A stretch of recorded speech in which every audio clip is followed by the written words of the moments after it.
Pakutana selanjutnya maka dah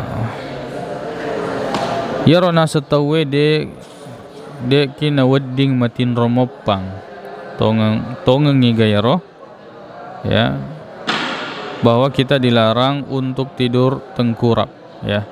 Apakah itu benar? Engkau riwayat yang disandarkan kepada Nabi sallallahu alaihi wasallam bahwa engkau nasewa waktu yaro Nabi ta maita atau matin romopang na cukai aje. Ternyata bangun orang yang tidur tengkurap itu naita ternyata Nabi ta Muhammad sallallahu alaihi wasallam, akhirnya Nabi ta innaha dij'atu yagdabuha Allah, dij'atun yagdabuha Allah, yaitu nasa tindu-tindro ya na cicifong Allah subhanahu wa ta'ala. Dalam riwayat lain dij'atu ahli nar, maka itu adalah model tidurnya ya penghuni neraka. Nakia yewe hadis ini nasi salangi pandritata, maka hadis ini hasan, bisa diambil sebagai sandaran.